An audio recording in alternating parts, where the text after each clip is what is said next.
Well, hello and welcome back to another episode of Enrichment on the Go. I'm Tanya Lofty and I am here with Miss. Oh, wait a minute. All right. Miss Keyanna Williams. She is a first grade teacher. And how long? Just tell us briefly about you. You're pursuing your master's right now? Yeah, I'm in a master's program. This is actually my third year teaching. I went to Towson for undergrad, and I went back for grad school to get a master's in education and leadership. Awesome. Mm-hmm. Yes, I'm so proud of you. So in this episode, we're going to be talking about how to handle tantrums and anger in children. I find this, I love all of the episodes, but especially with what's going on again. I relate a lot of things to almost COVID at this time, with families being in. We know that mental health has been a big deal during this duration of us being in our homes for such for long periods of time. And so what we want to do is always give you all tools and resources to assist you with your child's development. But we're going to talk about it from a developmentally appropriate perspective. All right. Because when you're dealing with early childhood development and young children, you always want to look at things from a developmentally appropriate practice. Okay. So what we're going to give you is tips and tools regarding that, but depending on the age. So we know often from 1 to 2 are your toddlers. And I don't really like to call it terrible twos. It's been deemed as terrible twos for a very long time. However, what we always want to do is guide a child's behavior. If you are guiding a child's behavior, you are actually empowering the child to be able to work through their emotions. Mm-hmm. And so what you want to do as the parent, because they are going to have a tantrum. I wish I could tell you they weren't, but that's not true. Right. And developmentally, it is appropriate. I know parents don't like to hear that. And as we dive into this, I want you to understand something. Don't feel embarrassed. I've seen parents, you look at it as a reflection of you. And when they have a tantrum, and we're going to deal with the behavior. So hear what I'm saying. Okay. However, if you are walking in the toy store or down that toy aisle and they see their favorite character and they see them on TV, they sing the songs, they have the PJs, they have the sheets. Oh my goodness. And they want to add one more piece to their ensemble, right? That toy. It's something about that toy, right? Often as parents, I did that with my children. They had the whole kit and caboodle, right? We like sets. Yeah. They had the plate, they had everything. So the little book bags, right? Yes. They might see that book bag and it's like, oh my goodness, right? And so what you want to do, they're going to want that. They may want that toy. So if you set boundaries before and during your whatever you have to do for the day, then it's going to help guide the behavior of the child. All right. So for me, oftentimes when my children were young, if we went down the toy aisle, or if we went past something, the rule was you don't touch without asking. All right. And this really helps, especially with young children, because it can help from them. I've seen kids walk out of the store with a toy and the parent didn't even know. I was one of those parents. And I was like, I can't believe my son just walked out this store with a candy bar. And I was like, oh no, we're going back in here. We took it back and I made him apologize. But what I'm suggesting is you want to allow your child to have behaviors and reflect behaviors that won't grow into something else. Right? Because if I never told, and it was pretty well, no, about 8. I don't know. I didn't call that innocent at that time, but when they're like 5 or 6, even then they have to understand that they can't always have what they want at a specific time that they want it. Right? We can't do that. And so I'm parents. I know they are your baby. I know you love them and you want to give them the world. But please tell your child that they have to be patient and wait.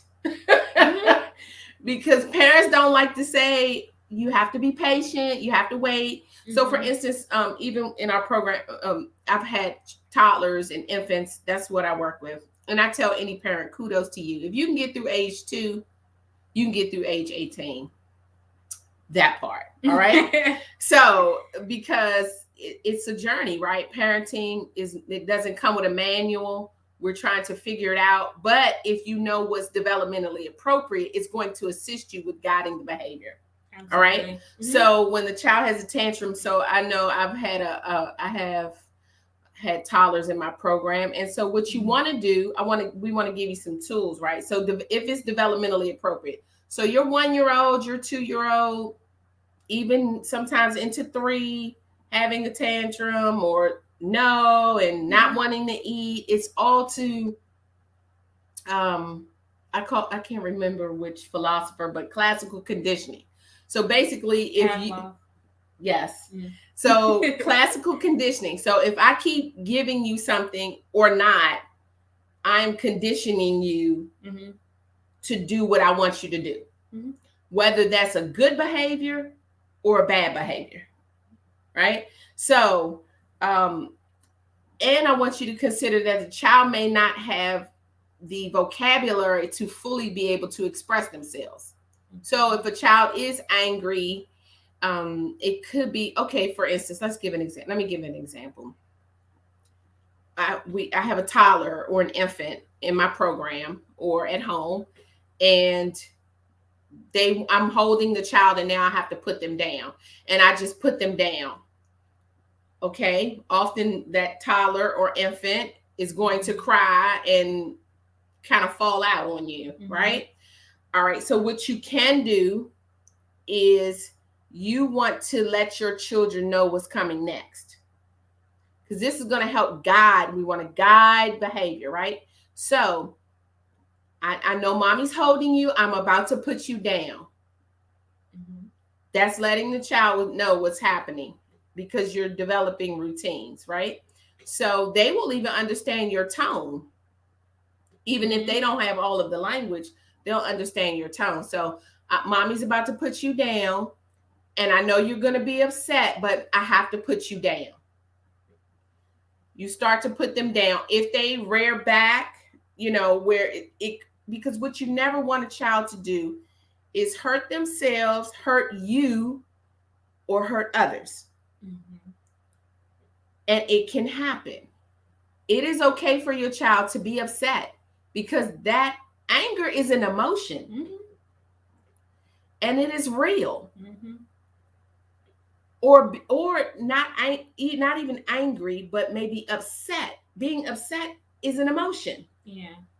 And we don't like to deal with that emotion, but let me just say this, because then that's why you see, when you don't teach your child to deal with their emotions properly at an early age, that's why you see bullying. That's why you see children, kind of, and even adults, they don't know how domestic violence. You see a lot of things, but it stems. And that's why, the first 5 years, I'm going to say this and say it and say it again, are the most formative years of a child's life. Absolutely. All right. And so what you're trying to do is, because they're sponges. You said this in another episode. They are sponges. So we are preparing your child for life. right? For society, to be able to be a productive citizen. Yes. All right. So they can be in a classroom, they can be amongst peers, and no one ever, they're not the person no one ever wants to talk to or be around, because no one's taught them to deal with their emotions or how to handle it. All right. So if that child is about to, you may possibly rear back or have a tantrum, often what we do is I'll say, I want you to think before you act. Okay. Not the 1-year-old per se. You just want to say, mommy's about to put you down. And if they're about to rear their head, you may want to just put your hand between the where the neck is, where they can't actually rear back. That doesn't mean they're not going to try, but you want to say, no, thank you. That's not safe. And now I'm going to put you down.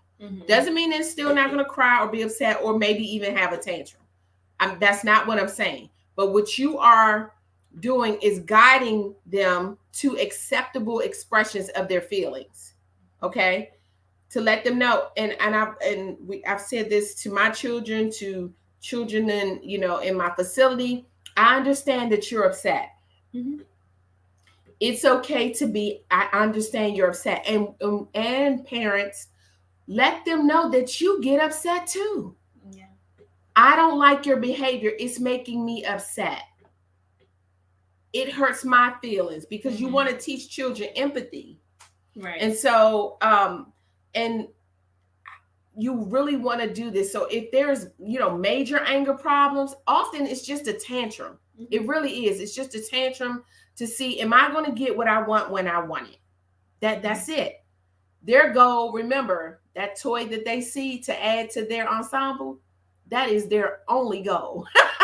It's not you. It's not the cashier. They are honed in, right, on that one thing, is that I want what I want. And so you as parents, or we as parents, we as caregivers, we as teachers, we as educators, and parents, I want you to even look at yourself as an educator, because you have to help them, through this. So you're educating yourself as well as your children at the same time. Everyone's being educated on how this family, or how the structure of our family is going to function. Right. And so, and it can change, but I really want you to know that guiding behavior. Now, if you get to a point where it's just, you don't understand, or you feel like nothing I say works with the child, and you speak to, your pediatrician and the teacher. Okay, well, let's implement some tools and resources, and let's put a plan in place, a behavior plan in place, to see if we can correct the behavior. Often with this is that someone is not adhering to the plan. Okay. And often, dun, dun, dun, it's us as the parents. Yeah. I like how you said, this is like way back when, but I just made a connection to what you just said about parents not being ashamed. And I remember me and my mom was actually in the store once, and we saw like two families, and both of the kids were having a temper tantrum. And one family, well, I don't know if it was the mother, but the caregiver was breathing with the little boy to help him calm down. Other family, the caregiver was yelling at the kid, and that kid was getting louder. Wow. So we were just like, me and my mom was just kind of like, that's interesting. Because the other kid, obviously breathing like slows down your heart rate and things like that. And then the kid had finally like calmed down. So then that family started looking at that family, and me and my mom just watching it all. But I just thought about how like sometimes like parents do get angry especially when they're in public, Because, people start looking at us. I mean, people start looking at you like me. I mean, it's just the educating me. I think I just start watching. Oh, me big time. It's so bad for me. Like, I try to, turn away, but I can't. And I'm like, I have to leave the premises right now, or I'm going to turn into the whole teacher. Yes. Yeah, it's bad. It's bad. And that attention, it frustrates the parent, and then they get upset, too. Right. And I was just, making the connection of, they're watching how we were talking about their sponge. Like, they're watching you get upset with, they're watching you handle your anger by yelling or screaming and doing X, Y, and Z, but you want me to control my anger. Right. So you can't, you have to be very mindful not to feed into the behavior. And I want to say that to parents, because here's the thing with anger. A lot of people do a lot of things when they're angry. All right. I'm sure if you reflect, you've done something when you were angry and you wish you could take it back. Mm-hmm. And what we don't want is you to have to, it cost you or your child their life, or your freedom, or, where, I mean, honestly, there have been people who've lost their freedom or are behind bars or something because of this. So if we're not teaching our children properly, and this, you just may not know, parents. So this is why we want to give you the tools. Mm-hmm. So if you're angry, and so what we have just rules in the classroom, all right? Put on your listening ears. That's like number one. And if they just touch one ear, I say, no, you have to put on both your ears. Mm-hmm. My husband finds that the funniest thing. He was like, their ears are already on. But I'll say walking feet, because you want them to stop running. Mm-hmm. So walking feet, it's a conscious interrupt. What we're trying to do is get your child to think critically, because that's critical thinking, to process and comprehend what I'm going to do next. Yeah. And for them to comprehend that, why do I feel like this? That's good. Why are my emotions changing like this? At such a young age, you're like, wait, I was just laughing. Why am I? And now I'm crying. And now why am I? Yes. Why am I on my back shaking my legs, having a full blown tantrum? And then I think that's I forgot who it was, but sometimes when I feel like when little ones, when they finish having tantrums, they kind of look around like, we cool? Right. You ever did that? I mean, you ever seen them I have seen that. Are we cool? And then you embrace them, or whatever. Or they try to see if you're watching them. Yeah. And so, what you can do is the listening ears. I would like for you to think before you act. Actually, you may just need to give them a moment to get it together. So if they're having the tantrum, as long as they're not, again, we want to make sure they're not hurting themselves, okay? Or others.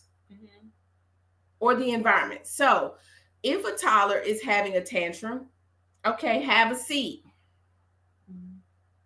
Have a seat. And they may fall out, you made me have a seat. It's a test of the wheels. Oh, no, you didn't. And now they fall out, right? Okay, fine.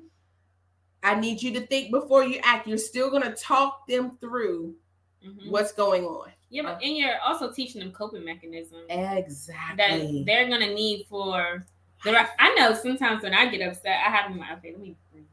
Let me walk. Sometimes you just got to walk away. Sometimes you have to have all of these coping mechanisms, because throughout life, they're going to get angry at far more intense situations than not getting the toy. Exactly. So it's how are you going to help them develop that bank for when I am feeling this emotion, what should I do? And that's good, because I don't think we look at sometimes coping as a skill. Coping, having a coping mechanism and knowing what to do.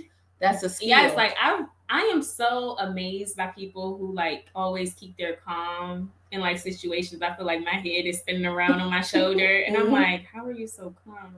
Or how did you master not letting things overtake your emotions like that? And if they just starting at a young age of developing that mindset, you're literally setting them up for the rest of their lives. Absolutely. Absolutely. And so I think that's really good. So let's say they do have the tantrum. You've done kind of talk to them, held their neck, not to hurt them, but just to say, hey, I need you to calm down, where they're not gonna, rear their head, especially, a child 10, 15, 20 pounds and they rear back, parent, you're gonna, I've almost fallen over, not knowing that a child was gonna buckle their knees on me. Oh my goodness. And parents, I know you can relate. Because you're like, oh, we all going down right now. And if I fall on you, it's going to be a whole nother situation. And it's not like I want to, but I don't want to hurt you, myself. So these are the things we want you to think about. And you may have to take a moment. Listen, that is, and this is something that we do. This is unacceptable behavior. You're teaching them vocabulary. You're letting them understand, what's going on. This is unacceptable behavior. I know that you're upset and it's okay. But you cannot have the toy at this time. And I feel like just explicitly how you said it, just as clear. It because sometimes we try to, switch the words for especially like little people, but I feel like they understand, especially when it's a situation where they could have hurt themselves. Like, you want them to understand the severity, absolutely, of the action that they just did. And parents, you want to make sure that your tone. I hope you, like she said, the clarity, but also the tone that I was saying it in is letting them know this is a serious situation. If you're like, oh no, put the toy back, you can't have it. Look at you, always want something. They think you're playing with them. They think, or you're on your phone and you're like, oh my goodness, they're falling out because they want the toy. You know how they are. No, that's not okay. Excuse me. I don't like your behavior. And maybe count. I love to give it, because what you want to do, again, we're always trying to guide the behavior. 1, 2, 3. When I get to 3, now it's going to escalate for you. You understand? So I like 1, 2, 3. I don't like to do 3, 2, 1. I like 1, 2, 3. So, you may want to, if you stop, because parents, if they grab the toy and please, I really don't like to see this when I'm in stores and the toddler's like running around and you're still shopping. Please stop that. Please. Because you're giving your child, you're not giving them boundaries. 2, it is so unsafe. Someone could grab your child within a moment's notice. All right? Because there are predators out there looking. All of this is going to go with what I'm referring to about the tantrums. Okay? And boundaries. Yeah, because sometimes parents let them run because they know if I tell this kid to stop, yes, they're gonna lose it, and I just need to shop right now. Right. So and with that, I think that also you have to, like, I feel like as a parent or as a guardian, sometimes me as a teacher, I have to check myself. That's good. Absolutely. Because if I'm not in the right mindset, or if I'm not using my adult coping strategy, it's not going to be good. That's good. It's the truth. Yeah. And I think all have those moments. Yeah. Like, I really think like you have to ask yourself, like, if you feel like you cannot handle the tantrum or handle the anger because of your anger, I feel like you have to walk away. Depending on where you are. Yeah, depending on let's say the circumstance. Right. If you're in the home, right? Let's say that. Or we do this in the classroom quite often. Okay, I know I feel like a meltdown's coming. For me, I'm talking as the adult. Okay, everybody have a seat. Lights off. Let's regroup. Everybody needs to regroup. Yes. And it may be, Miss Tanya, what's wrong? I need a moment. Yes. I need a moment. Yes, and that is literally okay. And I also think, well, sometimes I know even here, like if someone else is down here with me, I was like, tag, you got this. Let me step in the back. But that's good. Yeah. And but if there were many days it was just me, and so I had to learn, and just through education and pursuing my, continuing my education. Okay, everybody have a seat. Let's turn off the light. So what that does, it calms you, because when the light goes off, you calm or you dim it, right? But let's turn the light off for a moment. Everybody go to the table, or everybody have a seat. Give me one moment, and then I think through what I'm going to do next. So it may be, I'm going to turn the lights back on, and everybody just get a toy and have a seat back, go back to sitting where you were for a moment.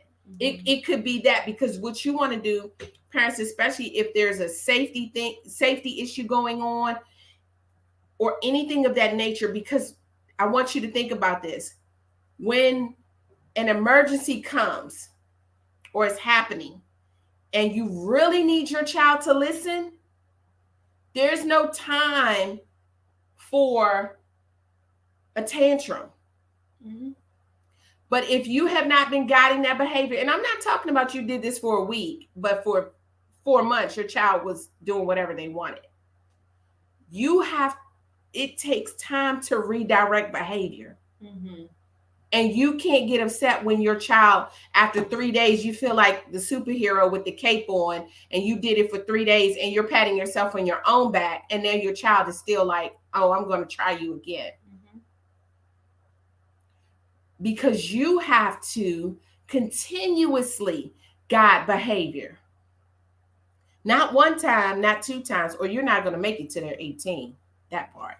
Because remember, I said, if you get through the age 2, you can handle 18, but you have to guide the behavior. All right. We want to guide the behavior, but you're going to have to talk to them. Now, if after all of what you tried has not worked, and you sit down with the teacher, you sit down with the pediatrician, now there may be a specialist that needs to come in, or there's someone that I've had, we had a child who was having major behavior problems. But when I looked, there was no structure in place within the home. The child was in two different environments between 2 homes. It was not in tandem. There was no consistency. And so how are you expecting the child or me as or us as the provider or the caregiver to be able to manage this? It's unfair to us. It is. And then you don't keep them on a routine, it's not going to happen. You bring, okay, so today they come at 10. Tomorrow they come at noon. Then they wake up at 1. Then they go to bed at 2 in the morning. There is no consistency. Yeah, school can't be the first time they introduce the structure. Exactly. And sometimes it's just continuing consistency. I remember one of the children, they were, you could tell they would just get like really angry. And so we had a conversation, and I said, what's wrong? If you can't express, I need you to express yourself so that I can help you. And parents, that's something you need to let them know too. I can't help you if I don't understand what's going on. So what's wrong? They may at the time just say hurt, or maybe they don't have the communication, but you can check their body to make sure that they're safe. They don't have a fever. You want to do those things, have your own mental checklist to see what's going on with your child, right? But this child would just be scourly for no reason. And I said, you need to fix your face. Fix your face. What's wrong? Nothing. Okay, not a problem. I just want to make sure. And that's fine, because I'm not going to tell them, don't talk like that. No, if you're upset and you're trying to work through something. but I need to understand why. I'm trying to help you, or will help you work through the emotion. And I look at that child, or have seen that child, and now, I mean, they're so happy. It's and it's amazing, you know. And this was like from like 2.5 to like 3.5. So that was a nice stretch. And parents, you have to understand, if another child comes into play, when you're, you know, if that child has been by themselves, and then you have another child, they could just be jealous. I mean, when I say jealous, let me not say jealous. They still want mommy. They still want daddy. They still want attention. You have to be very mindful when you have more than one child, that you are able to give each child individually. You're going to do it collectively. That's a given. Right. But you need to make sure each child individually has their own time with you, that they know that they still matter. Absolutely. To you. Right? So if you do have challenges with a child and you are working with everyone, it's going to be easy to help guide the behavior. If there's something more than that, then you can go from there. But, you know, I don't look at ADHD, you know, or having, you know, I don't really look at that as a tantrum. You know, some of them may have it.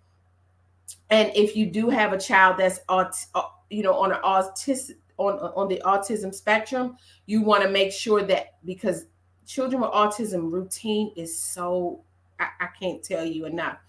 That's when it'll kind of go awry, when the routine is changed. But you have to prepare them for the changes. Okay. And so sometimes it's just that, okay, I wanted this, or, you know, but just be mindful of why your child, because oftentimes, parents, I hate to say this to you and to myself, you have created